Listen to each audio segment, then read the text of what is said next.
दावेदार जरूर हैं और ये भी पक्की बात है कि एक बार वो भारत के प्रधानमंत्री बनेंगे, लेकिन उसके लिए मुझे अभी लगभग 7 साल और लगता है कि उनको चाहिए। 7 साल उनको इंतजार करना पड़ेगा। और इस समय तो मेरे को लगता नहीं है कि अगर पहले, वैसे तो वो सरकार में आ ही नहीं रही है कांग्रेस।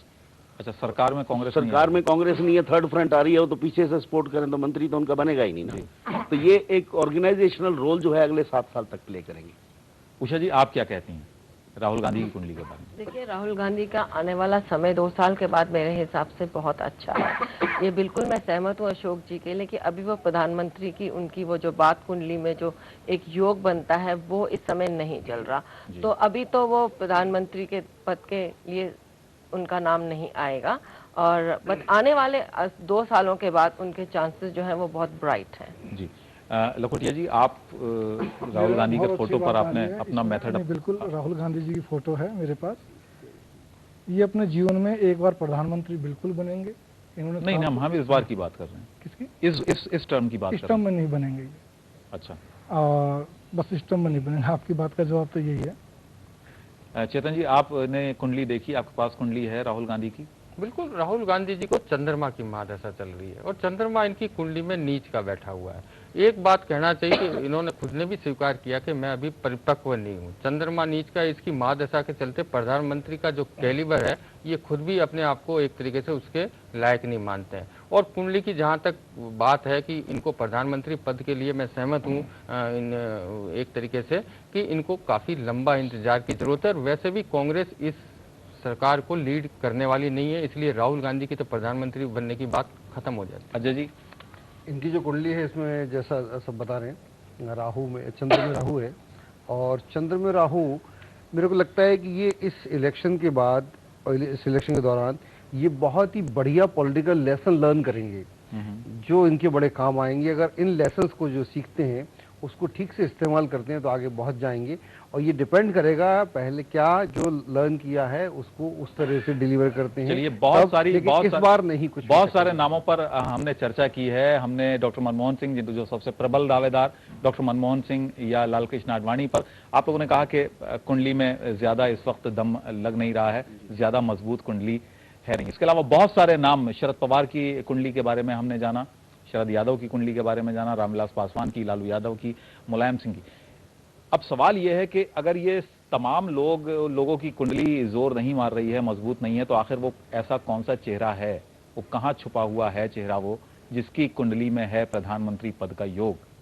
नीतीश कुमार पर आप सभी लोगों का कहना है कि नीतीश कुमार प्रधानमंत्री बन सकते हैं। कोई और नाम है? जितने नामों पर हमने चर्चा की जो बन सकते हैं प्रधानमंत्री? नीतीश कुमार, शरद पवार जी की भी कुंडली काफी सशक्त चल रही है।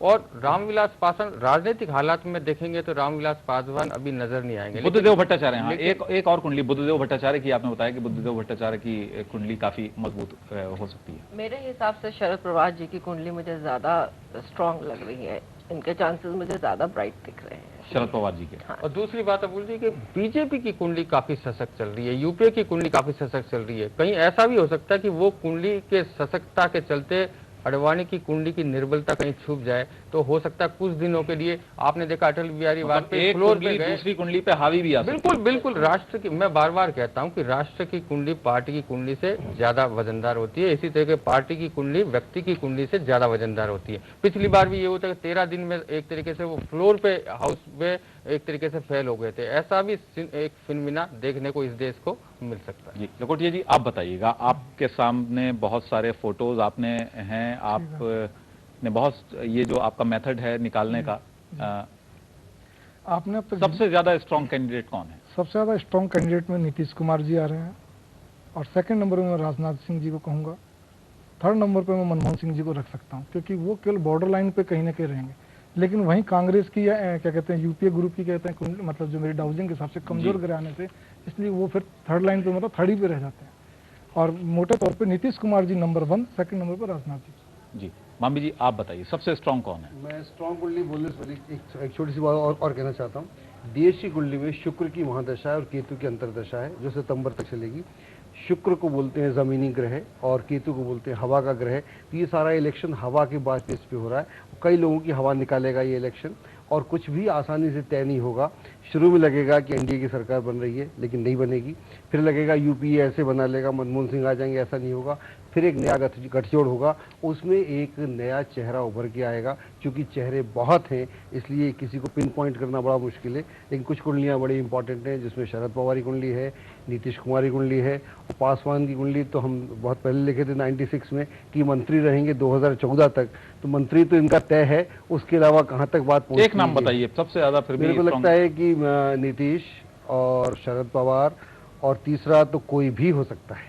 तीसरा कोई भी हो कोई सकता भी है। हो चलिए चेतन जी, आप बताइए आपकी नजर में सबसे ज्यादा स्ट्रॉन्ग कैंडिडेट कौन हो? स्ट्रॉन्ग कैंडिडेट सितारों की बात करें हाँ, तो सितारों निश्चित तौर पर शरद पवार, नीतीश कुमार, और कहीं न कहीं पार्टी की कुंडली सशक्तता की वजह से अडवाणी भी ब्लैक हॉर्स हो सकते हैं। अशोक जी?